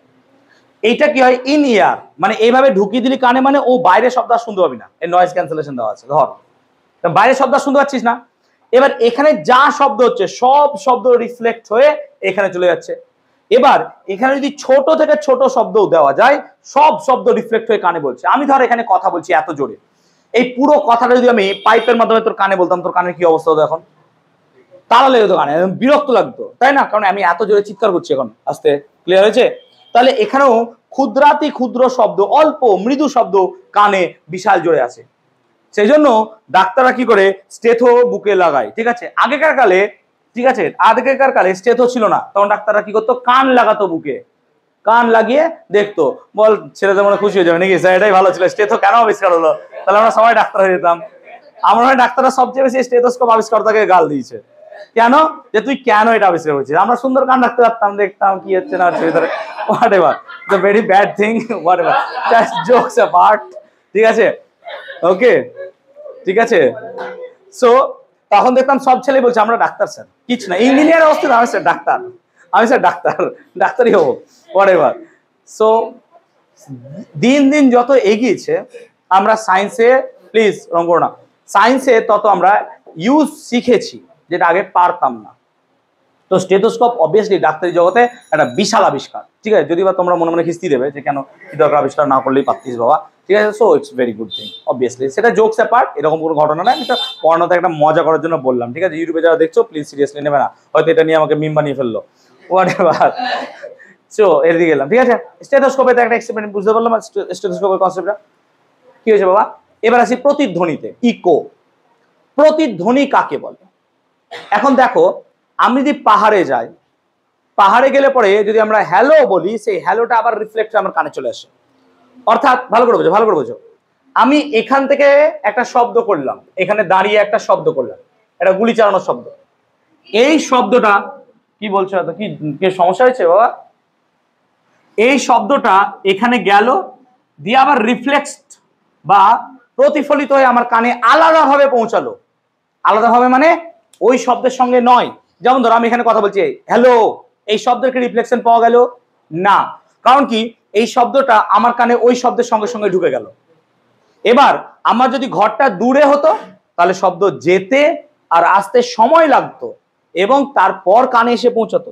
তাহলে আমরা যদি কোনো এক জায়গায় শব্দ করি, মূল শব্দ ছেড়ে আর একটা শব্দ যদি আমার কানে এসে পৌঁছায় এবং আমরা সেটাকে বুঝতে পারি, তখন তাকে বলবো আমরা ইকো বা প্রতিধ্বনি, ঠিক আছে? তাহলে মূল শব্দের সাথে মিলে গেলে হবে না। এবার এটা কি করে বুঝবো স্যার?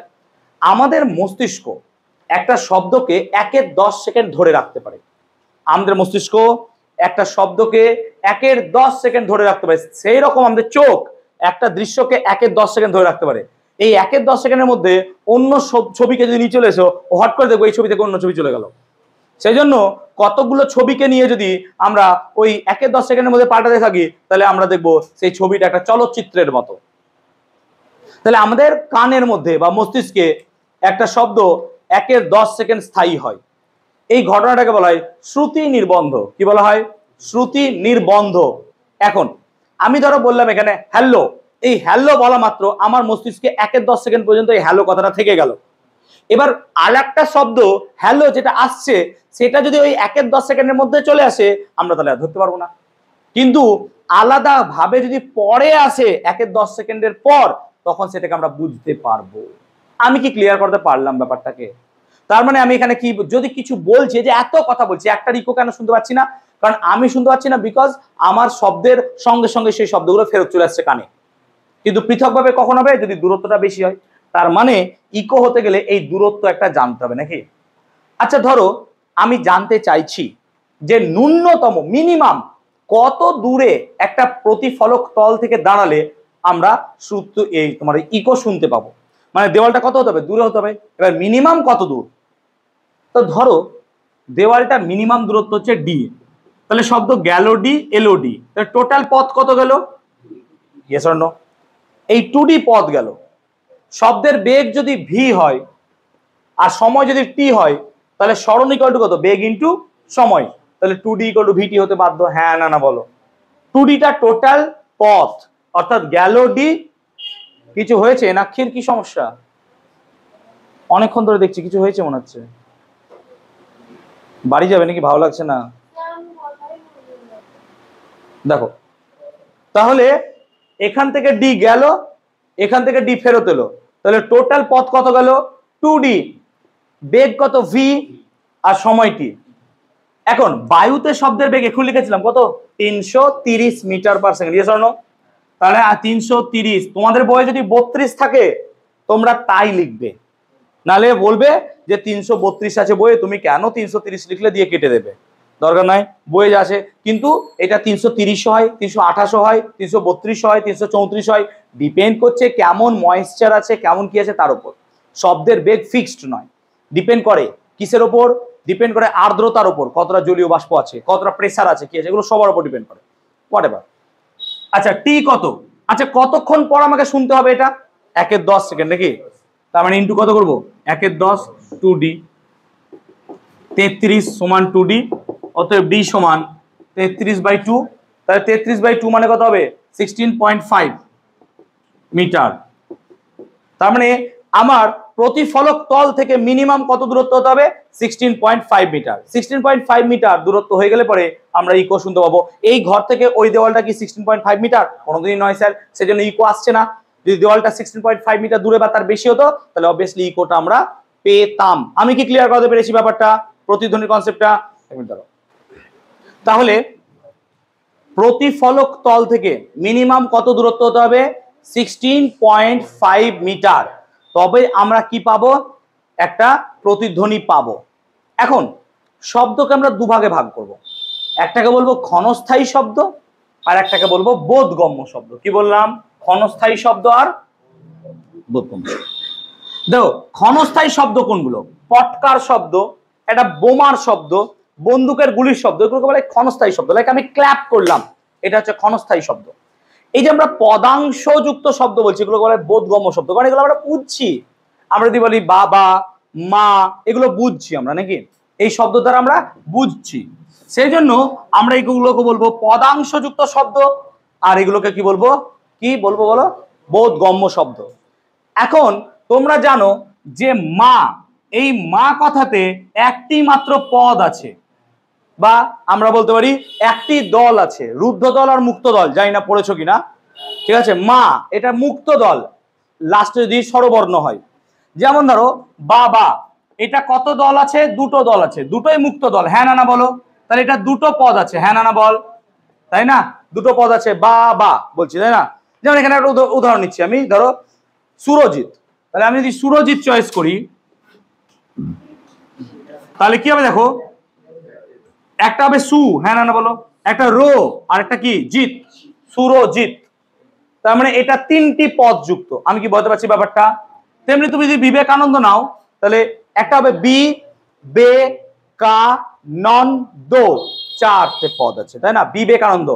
একটা মানুষ সর্বোচ্চ 5টা পদ একটা শ্বাস বা এক শ্বাসে বার করতে পারে, 5টার বেশি পদ বার করতে পারে না।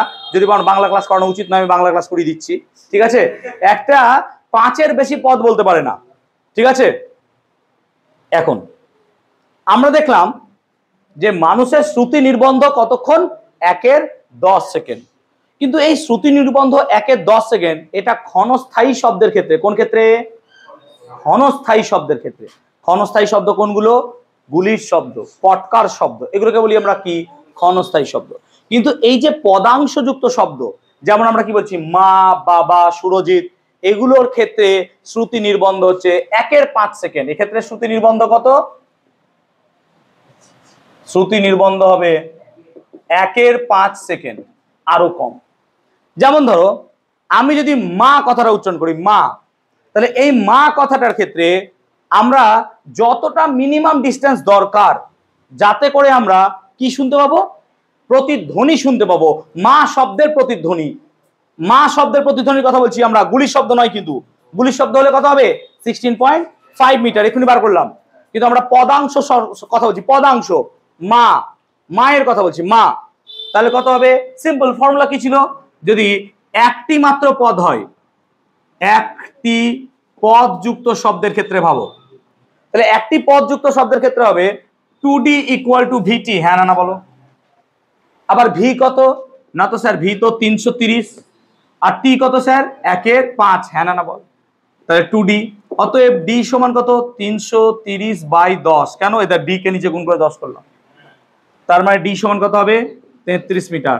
তার মানে আমি শুধুমাত্র মা শব্দের প্রতিধ্বনি শুনতে চাইলে আমার প্রতিফলক থেকে আমার দূরত্ব মিনিমাম কত দরকার, আমি কি ক্লিয়ার করতে পারলাম? আমরা যদি দুটি পদ যুক্ত শব্দ চয়েস করি, দুটি পদ, এবার দেখো সমস্যা, দুটি পদ হলে কি হবে, দেখো 2d সমান vt, এখন 2d সমান 330 ইন্টু, যেহেতু দুটি পদ তাই এটা হবে 2/5, দ্বিগুণ হবে, সিম্পল কথা। তাহলে অ্যাকচুয়ালি কত হবে, d সমান 330 ইন্টু 2/10, d সমান হবে 66 মিটার, হ্যাঁ না না বলো। তার মানে বাবা শব্দটা যদি প্রতিধ্বনি শুনতে চাই কত দূরে যেতে হবে আমাকে, প্রতিফলক তল থেকে 66 মিটার দূর যেতে হবে, নাহলে বাবার প্রতিধ্বনি আর শুনতে পাবি না। তেমনি আমরা যদি সুরজিতের প্রতিধ্বনি শুনতে চাই, তিনটি পদ যুক্ত, তাহলে তিনটি পদ হলে কত হবে, হ্যাঁ 2d সমান vt, d সমান 330 ইন্টু, এবার কত লিখবো, 3/5 আর d, তার মানে কত হবে, d সমান 99 মিটার। তাহলে as you can see just দুগুণ তিনগুণ হয়ে গেল। তার মানে আমরা দেখলাম যে একমাত্রিক পদযুক্ত শব্দকে আমার প্রতিধ্বনি শুনতে চাইলে শ্রোতা আর প্রতিফলক তলের মধ্যে দূরত্ব কত হতে হবে, 33 মিটার। আমরা যদি দুটি পদ যাই 66 মিটার, আর তিনটি পদ চাইলে 99 মিটার। সো আমরা এই গল্পটা বুঝলাম। এখন আমরা যদি পাহাড় এলাকায় যাই, আমরা যদি পাহাড় এলাকায় যাই, আমরা যদি পাহাড় পর্বতের এলাকায় যাই, এখন এই পাহাড় পর্বতের এলাকায় যদি তুমি যাও, তখন দেখবে যদি তুমি কোন একটা শব্দ বলো, ধরো মা বলে চিৎকার করলে বারবার মা মা করে শব্দ আসবে নাকি, তার মানে যেহেতু ওখানে একাধিক প্রতিফলক তল আছে, একটা পাহাড়, দুটো পাহাড়, তিনটে পাহাড়, চারটে পাহাড়, অনেকগুলো পাহাড় আছে, তাই তুমি যদি মা শব্দটা বলো, একবার এই পাহাড় থেকে প্রতিফলিত হয়ে তোমার কানে এলো, একবার ওই পাহাড় থেকে প্রতিফলিত হয়ে তোমার কানে আসছে, বারবার প্রতিফলন হচ্ছে। এরকম কোন একটা শব্দের বারবার প্রতিফলনের ফলে একাধিক প্রতিধ্বনি সৃষ্টি হয়, হ্যাঁ না বলো। এই একাধিক প্রতিধ্বনি যদি আমাদের কানে আসে, তখন তাকে বলি শব্দের অনুরণন বা রিভারবেরেশন অফ সাউন্ড, রিভারবেরেশন বা অনুরণন। যেমন ধরো ফাঁকা হল ঘরে যদি আমরা চিৎকার করি, দেখবে অনেকবার সেই চিৎকারটা শুনতে পাই আমরা, অনেক বড় হল ঘর হতে হবে। কেন পাই, মেঘ গুড়গুড় করলে তার রেশ অনেকক্ষণ থেকে যায়, কেন, কারণ এই মেঘ যখন ঘর্ষণ লাগে তখন কি হয়, সেই শব্দটা বিভিন্ন বায়ুর স্তরের দ্বারা বারবার প্রতিফলিত হয়। এরকম বারবার শব্দ প্রতিফলিত হলে পরে আমাদের কানের মধ্যে যেটা আসবে সেটাকে আমরা কি বলবো, অনুরণন বা রিভারবেরেশন। তাহলে রিভারবেরেশন কি না, তো একটা শব্দ আমি মূল শব্দ করে ছেড়ে দিলাম, সেই শব্দটা বারবার প্রতিফলিত হচ্ছে, বারবার কি হচ্ছে, প্রতিফলিত হচ্ছে, বারবার প্রতিফলিত হচ্ছে বলে এটাকে বলছি আমরা অনুরণন। আমি কি ক্লিয়ার করতে পারলাম? তাহলে তোমরা তোমাদের বইয়ে দেখতে পারো যে আমরা অনুরণন পর্যন্ত মোটামুটি কমপ্লিট করে ফেলেছি সব রকম দিক দিয়ে, ঠিক আছে। ওকে, এবার আমরা দেখব শ্রবণোত্তর শব্দের প্রয়োগ বা শ্রবণোত্তর শব্দ থেকে কি জানা যায়। শ্রবণোত্তর শব্দ কাকে বলে একটু আগে বলেছিলাম, বলো। যে শব্দের কম্পাঙ্ক 20,000 হার্টজের বেশি, সেই শব্দ কি শুনতে পাও? সেই শব্দ কি শুনতে পাও না? একে কি বলি? শ্রবণোত্তর শব্দ। যে শব্দ শুনতে পাই তার পাল্লা কত ছিল? 20 থেকে 20,000 হার্টজ, মনে পড়ছে? লিখেছিলাম। আর 20 হার্টজের কম হলে পরে সেটা শুনতে পাই না। এক্সাম্পল দিচ্ছি, যেমন ধরো পাখি যখন ডানা ঝাপটায় তার শব্দ শুনতে পাও না? শুনতে পাবে না। কিন্তু মশা যখন কানের কাছে আসে ভু করে, তাই এটা কি মশা ইচ্ছা করে মুখ থেকে আওয়াজ করে যাতে করে তুমি অ্যালার্ট হও আমি তোমার রক্ত খেতে আসছি? কোনোদিনই না। ও ডানাকে এত বেশি ঝাপটায় যে সেই ডানার কম্পনের ফলে একটা সাউন্ড ক্রিয়েট হয়ে যায়। দেখো আমি হাতটা আস্তে আস্তে নিয়ে যাচ্ছি, কোনো সাউন্ড হচ্ছে না, কিন্তু হাতটা জোরে জোরে নিয়ে যাবো, সাউন্ড ক্রিয়েট হবে। হ্যাঁ না বলো? তার মানে এখানে যদি 20 হার্টজের বেশি হয়ে যায় কম্পাঙ্ক, তাহলে শব্দ শুনতে পাবো, তাহলে শব্দ শুনতে পাবো। বুঝতে পারলাম ব্যাপারটা? বুঝতে পারলাম ব্যাপারটা? যেমন আমার এখানে কম্পিত হচ্ছে কি? আমার এখানে স্বরতন্ত্র কম্পিত হচ্ছে। অনেক সময় এইখানটাতে স্বরতন্ত্রীতে কি হয়, জল জমে যায়, সেই জন্য বলে আমরা বলি গলা স্বর বসে গেছে। গলা স্বর বসে যাওয়াটা অ্যাকচুয়ালি ওই স্বরতন্ত্রীতে কি হওয়া, জল জমা। জল জমে গেলে স্বরতন্ত্রীতে ভোকাল কর্ডের ভাইব্রেশনে কষ্ট হয়, তখন গলায় কি হয়, ব্যথা লাগে, কারণ ভাইব্রেশন ঠিকঠাক হচ্ছে না, বা অনেকক্ষণ ধরে তোমার গলা ভাইব্রেট করছে, তখন কি হবে, এই জায়গাটা ব্যথা করবে। ব্যাপারটা কি আমি বুঝতে পারছি? কনসেপ্ট ক্লিয়ার করতে পারছি? চলো এবার আমরা সমুদ্রের গভীরতা নির্ণয় করব। তাহলে আমরা আল্ট্রাসোনিক সাউন্ড, কি হয়েছে বাবা? ফোন এসছে? হ্যাঁ আসুক, সে চলো। তাহলে আমরা আলোচনা করছি আল্ট্রাসনিক সাউন্ড বা শব্দোত্তর শব্দ। এখন আল্ট্রাসনিক সাউন্ড যেটা আমরা শুনতে পাবো না, নাকি 20,000 হার্টজের বেশি, সেটাকে আমরা শুনতে পাবো না। তাহলে 20,000 হার্টজের বেশি সাউন্ড যেটাকে আমরা শুনতে পাবো না, আল্ট্রাসনিক সাউন্ড। এর দ্বারা আমরা সমুদ্রের গভীরতা মাপতে পারি। কি করে? দেখো, ধরো কোনো এক জায়গায় একটা জাহাজ আছে সমুদ্রে, ভালো করে দেখো, কোনো এক সমুদ্রে একটা জাহাজ আছে। এবার আমরা কি বলছি, যে এই জাহাজটা দৈর্ঘ্য হচ্ছে এল, এল দৈর্ঘ্য জাহাজটা, মানে এটা হচ্ছে এল, এটা হচ্ছে এল। আমি কি করলাম, জাহাজটা সমুদ্রে ভাসছে, আমি এই জায়গাটা একটা সাউন্ড ক্রিয়েট করলাম, যে সাউন্ড আমরা শুনতে পাবো না, হাই ফ্রিকোয়েন্সি সাউন্ড। এই সাউন্ডটা কি হলো, রিফ্লেক্ট করে গেল। কোথা থেকে? না তো এখান থেকে রিফ্লেক্ট করলো, দিয়ে এই জায়গাটায় আমরা এসে শুনলাম তাকে। কে শুনলো? কেউ কানের দিয়ে রাখেনি জলের মধ্যে, যন্ত্র আছে শোনার জন্য, শব্দ করারও যন্ত্র আছে, শব্দ শোনারও যন্ত্র আছে। তাহলে এখানে শব্দ করলাম, এখানে শব্দ শুনলাম। এবার শব্দের বেগ জলে আলাদা। ধরো শব্দের বেগ জলে ভি, আমি কি বললাম, জলে শব্দের বেগ কত? শব্দের বেগ কত? ভি। এবার ধরো আমি এখানে সাউন্ড করলাম, কি করছো?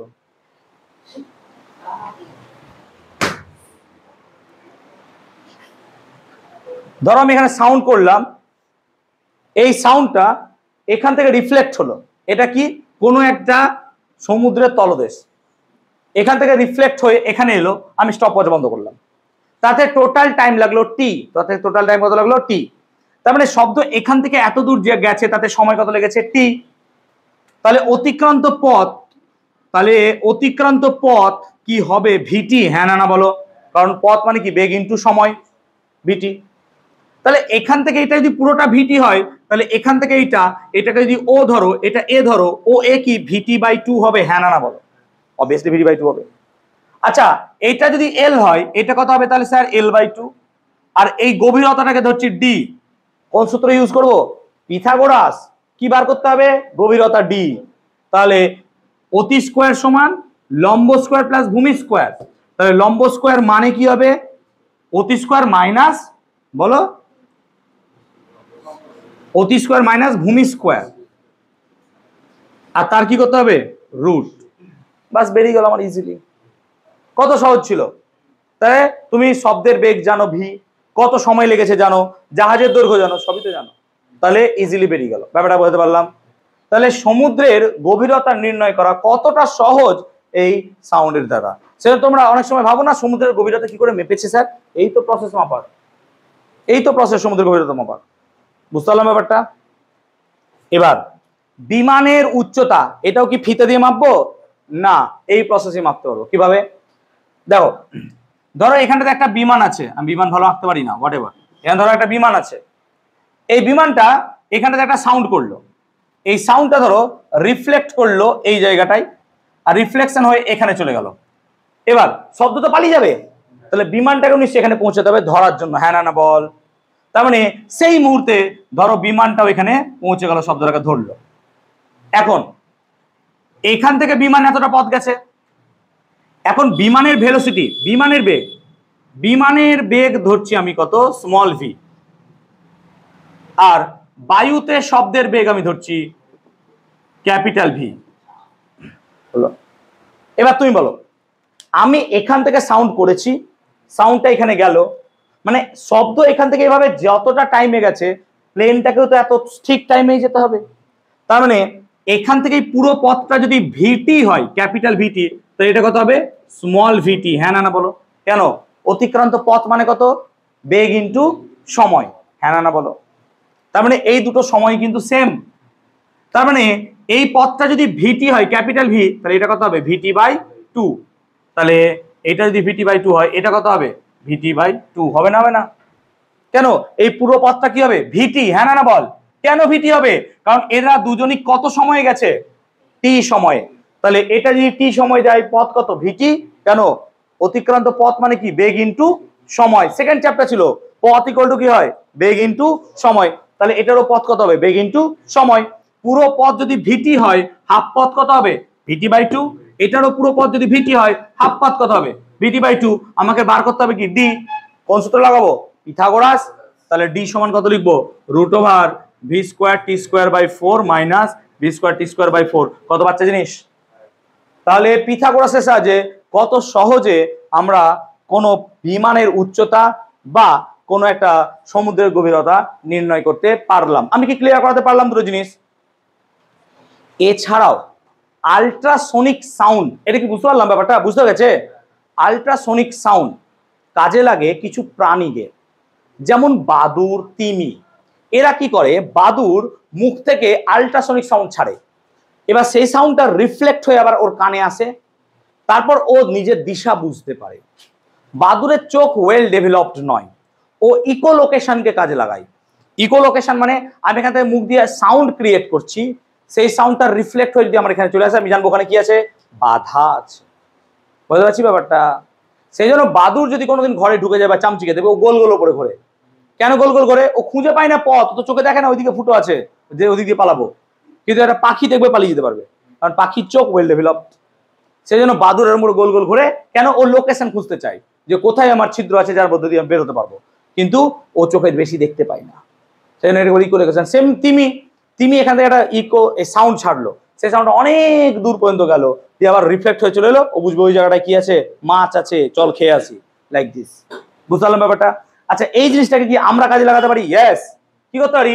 এরকম একটা জাহাজ আছে, ধরো আমি সমুদ্র গভীরতা জানি, কিন্তু কোন রকম ভাবে শব্দ দেখলাম আগে থেকে ঝাঁপ দিয়ে চলে এলো, তাহলে আমরা কি বুঝবো, এখানে কি আছে, মাছের ঝাঁক আছে, হ্যাঁ না বল? কেন? সমুদ্রের অনেক আগেই তো সে রিফ্লেক্ট হয়ে চলে আসছে, তাহলে নিশ্চয়ই এখানে কি আছে, মাছের ঝাঁক। জাল ফেলবো, সব মাছকে নিয়ে যাব। ঠিক আছে?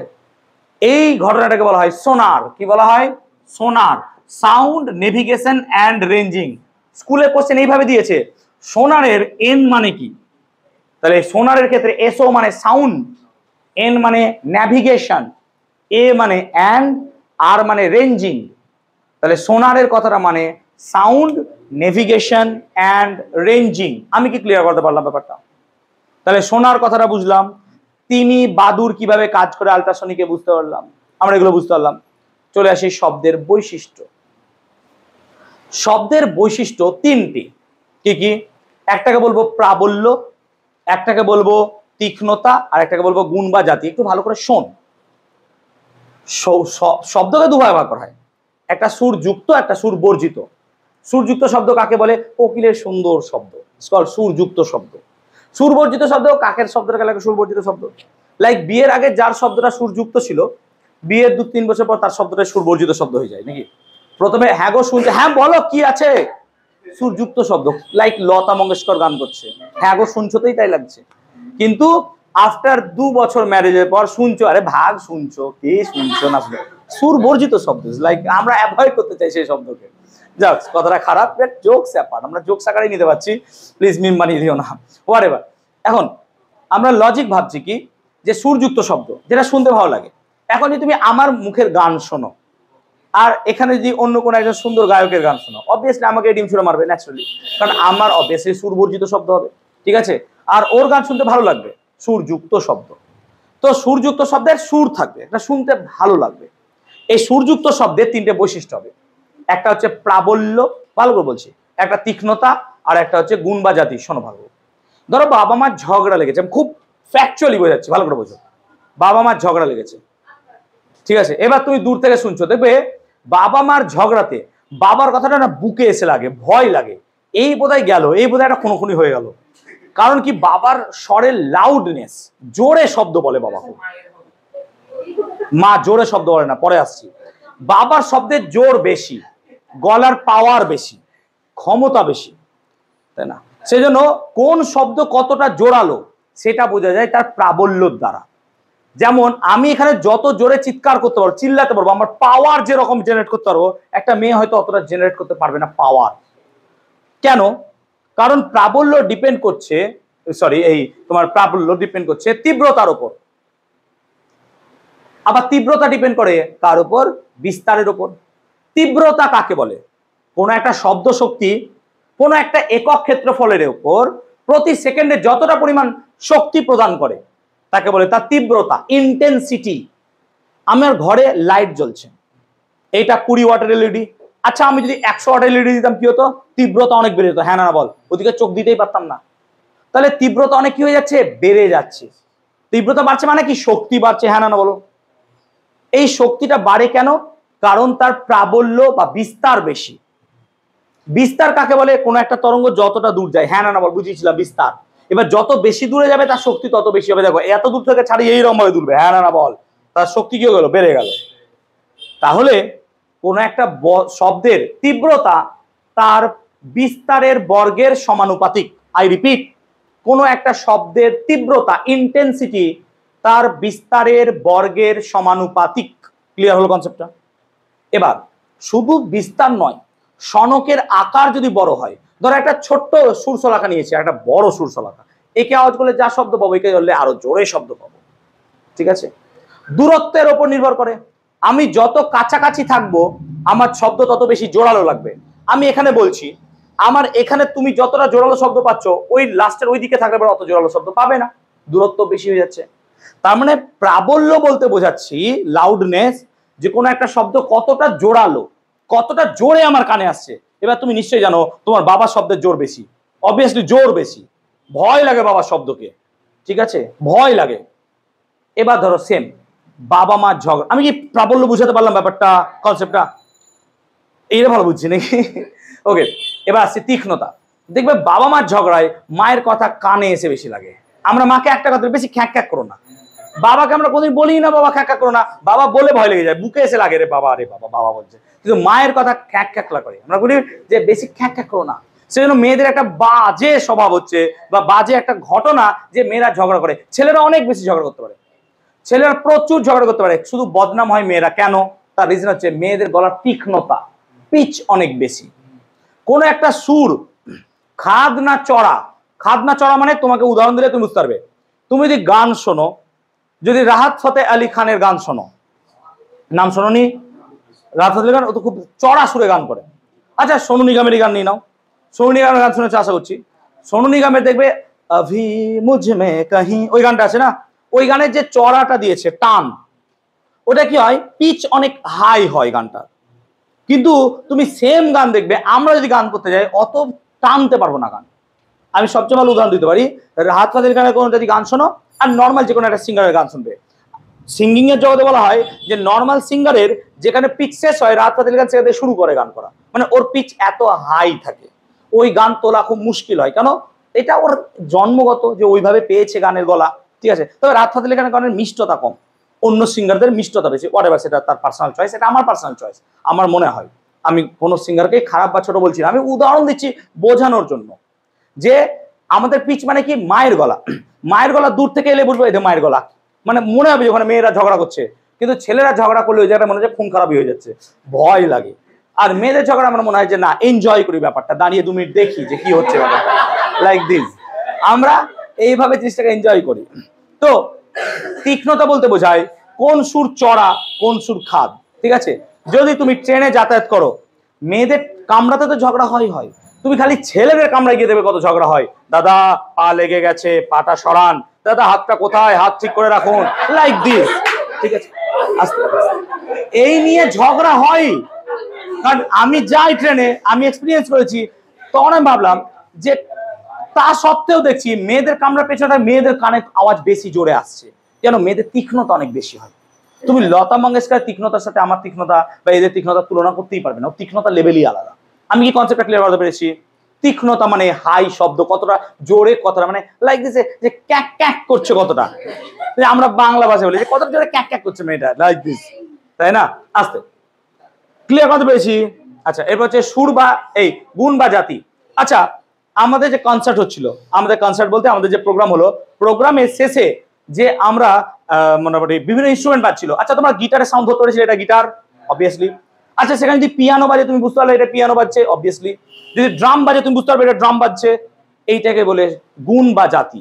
কোনো একটা শব্দের নিজস্ব একটা বৈশিষ্ট্য আছে যার দ্বারা সেই শব্দকে বোঝা যায় এটা তার শব্দ। দেখবে দূর থেকেও কতগুলো মেয়ের গলার মাঝে তুমি ঠিক তোমার মায়ের গলাটাকে ধরে নেবে যেটা আমার মায়ের গলা, কেন? তুমি অভ্যস্ত সেই গলায়। সেরকমই ফ্লুটের সাউন্ডে আমরা অভ্যস্ত, এটা ফ্লুট। পিয়ানোর সাউন্ডে আমরা অভ্যস্ত, এটা পিয়ানো। হারমোনিয়ামের সাউন্ডে আমরা অভ্যস্ত, এটা হারমোনিয়াম, লাইক দিস আমরা অভ্যস্ত।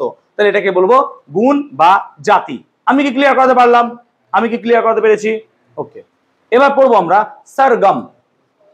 সরগম কাকে বলে বা মিউজিক্যাল স্কেল। আমরা এই যে বলি সারেগামা পাধানিসা, এটাকে বলা হয় কি সরগম, ঠিক আছে? এই 7টা সুরে সমস্ত সুর বাঁধা আমরা বলি, ঠিক আছে? এখন এদের মধ্যে থেকে কোন একটা জায়গায় বিভিন্ন কম্পাঙ্কের সুর আছে, একটা জায়গায় বিভিন্ন কম্পাঙ্কের সুর আছে। একটা ছোট্ট উদাহরণ দিচ্ছি তাহলে বুঝে যাবে তোমরা। দেখো, যেমন ধরো আমি ধরো কোন একটা জায়গায় লিখে দিলাম, আস্তে প্লিজ তাকাও, 512 hertz, 200 hertz, 256 hertz, 400 hertz, 128 hertz, 312 hertz ইত্যাদি। এই যে এতগুলো কম্পাঙ্ক দিলাম, এর মধ্যে থেকে যার কম্পাঙ্ক সবচেয়ে কম তাকে বলবো ফান্ডামেন্টাল টোন বা মূল সুর, এটাকে বলা হয় মূল সুর।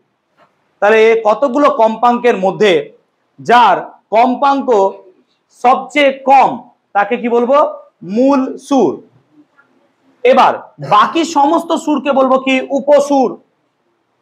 এবার মূল সুরের যেগুলো গুণিতক, গুণিতক মানে দেখ এটা 128 হার্জ, এর গুণিতক দেখ 256 হার্জ, হ্যাঁ না বল, এটা 2 গুণ। দেখ এটা কত হচ্ছে? 3 গুণ দেইনি বোধহয় আমি। আচ্ছা, এটা কত গুণ হচ্ছে? 4 গুণ। তাহলে এগুলোকে আমরা বলি কি? সমমেল। কি বলবো?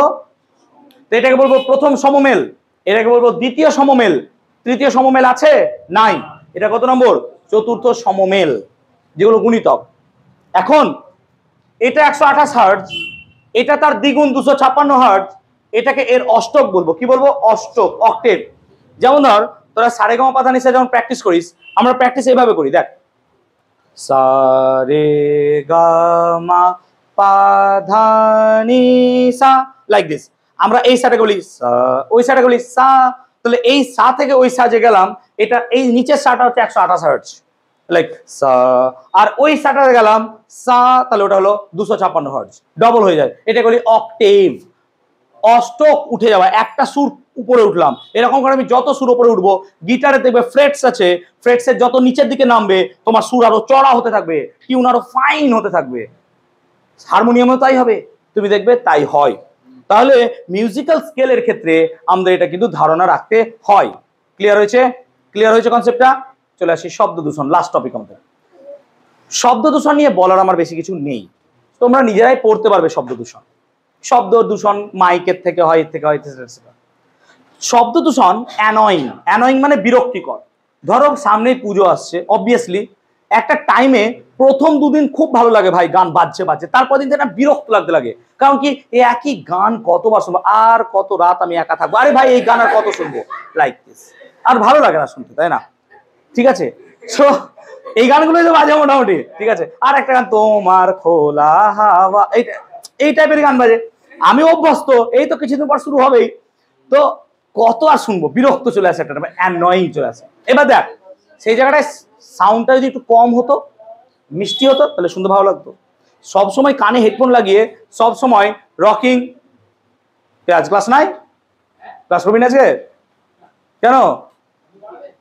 এলে করবো, অঙ্ক করাবো? কেউ এসছে? একটু দাঁড়া, 5 মিনিট দাঁড়া। কেউ বাবা এসছে নাকি? না বাবা এসছে না, একা এসছিস? 5 মিনিট দাঁড়া। আচ্ছা, তাহলে লজিক হচ্ছে কি, আমরা এই যে কথা বলছি, ঠিক আছে, তো কি টপিক নিয়ে আলোচনা করছিলাম, কি শব্দ দূষণ। মাইকের সাউন্ড, মাইকের সাউন্ড কানে কি হয়, বাজে, ভালো লাগে না, এটা বিরক্তিকর চলে আসে। এবার একটা শব্দ যদি আমরা শুনতে চাই, সেই শব্দে একটা নির্দিষ্ট লিমিট আছে যেটা আমাদের কানে ভালো লাগে, তারপর আর ভালো লাগে না।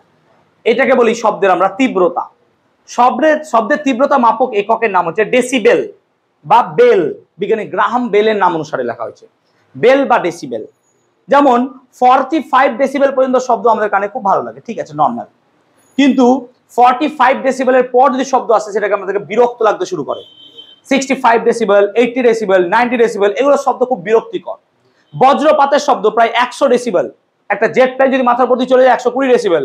সো এই এত বেশি শব্দের যদি আমাদের কানের মধ্যে আসে, তাহলে সেক্ষেত্রে কি হয়, কানের সমস্যা হয়। কানের যে পর্দা আছে, এই পর্দাটা কি হয়, ফেটে যায়। আমাদের কানের যদি অংশ দেখো, এই কানের এই বাইরের অংশটাকে বলি আমরা কর্ণছত্র, এটাকে বলি বহিঃকর্ণ, এটা হচ্ছে কানের ছাতা। এই কর্ণছত্রের ভেতর দিয়ে একটা সরু রেখা, রেখা বলবো না, নলের মতো গেছে, এটাকে বলি আমরা কর্ণকুহর। এই কর্ণকুহরের এখানটাতে আছে একটা পর্দা, এই পর্দার লাগোয়া 3টে হাড় আছে। 3টে হাড় কি কি না, তো মেলিয়াস, ইনকাস আর স্টেপিস। এই মেলিয়াস, ইনকাস, স্টেপিসের মধ্যে স্টেপিস হচ্ছে মানবদেহের সবচেয়ে ছোট হাড়। এই স্টেপিসের সাথেই আবার যুক্ত হয়েছে আমাদের একটা যন্ত্র, ককলিয়া নাকি, আর ভেস্টিবিউলার যন্ত্র। তাহলে এখানে শব্দ আসে, শব্দ এখানে ভাইব্রেট করায়, এখান থেকে শব্দ যায়, দিয়ে মস্তিষ্কের গুরু মস্তিষ্কে অডিটোরিয় স্নায়ুর মাধ্যমে যায় এবং শ্রবণের অনুভূতি দেয়। এটাকে বলে বহিঃকর্ণ, মধ্যকর্ণ, অন্তঃকর্ণ। এখন যদি খুব বেশি পরিমাণ শক্তির শব্দ আমাদের কানে ঢুকে যায়, তখন কি হবে, এই পর্দার এই হাড়গুলো ভেঙে যায়, নষ্ট হয়ে যায়। তার ফলে এই জায়গাটা আর ক্রিয়েট করতে পারবে না নতুন ভাবে। তখন তোমাকে কি হবে, চিরতরে বধির হয়ে গেলে, বা তুমি এমন ভাবতে পারো যে কানে একটা মেশিন দিতে হবে, তাও ভালো মতো শুনতে হবে কিনা ঠিক নাই। সেই জন্য শব্দ দূষণ থেকে আমাদেরকে একটু বাঁচতে হবে। সেই জন্য যদি খুব বেশি জোরে মাইক বাজে, ইউজ ইয়ার প্লাগ, যে হেডফোনগুলো আছে সেই হেডফোনগুলো দিয়ে দাও, তুমি অনেক সেফ থাকবা, কারণ এত শব্দ আমার কানে ঢুকবে না। কর্ণছত্রের গুরুত্ব কি স্যার? এই ছাতাটা না হলে কি হতো, নাহলে স্যার কানে পড়তে পারতাম না, না সেটা একটা কাজ, কানের তো পড়বই। এই কানের ছাতা শব্দগুলোকে রিফ্লেক্ট করে কানে ঢোকায়, ভাবে এটা নাই, এটা নাই, তাহলে আমরা অনেক শব্দ এখানে পেতাম না। আবার এটা ধর ওয়েল ডেভেলপ, এরকম বড় হতো, তাহলে কত শব্দ আমার কানে চলে আসতো। সেটা দেখবি বেড়াল, কুকুর কোনো জায়গায় সাউন্ড এলে পরে এমনি কানটাকে অ্যান্টেনার মতো ঘুরিয়ে নেয়, কেন? ওরা খুঁজতে চায় কোন জায়গায় শব্দ আছে, ঘুরিয়ে নিলে শব্দটা সেদিক থেকে বেশি পরিমাণে আসবে। একটা টাইমে বলা হয় যে আমাদের মানুষেরও এরকম কান ঘুরতো, কিন্তু আস্তে আস্তে এটার ব্যবহার কমে গেছে, কারণ আমরা অন্যান্য চোখ হাত দিয়ে এত কাজ করতে লেগেছি যে এটার কাজ ইউজ বন্ধ হয়ে গেছে, ঠিক আছে। সো এই কর্ণছত্রেরও কিন্তু গুরুত্ব আছে। সো সেই জন্য শব্দ দূষণ থেকে আমাদের বাঁচতে হবে। বাকিটুকু তো শব্দ দূষণ একটু করতে পারবে, ঠিক আছে। বলো চ্যাপ্টার নিয়ে কোন ডাউট আছে কোন জায়গায়? চ্যাপ্টার শেষ হলো, তাহলে 9-এর সিলেবাস শেষ। এবার আমরা অন্য কিছু দেখবো, চলো।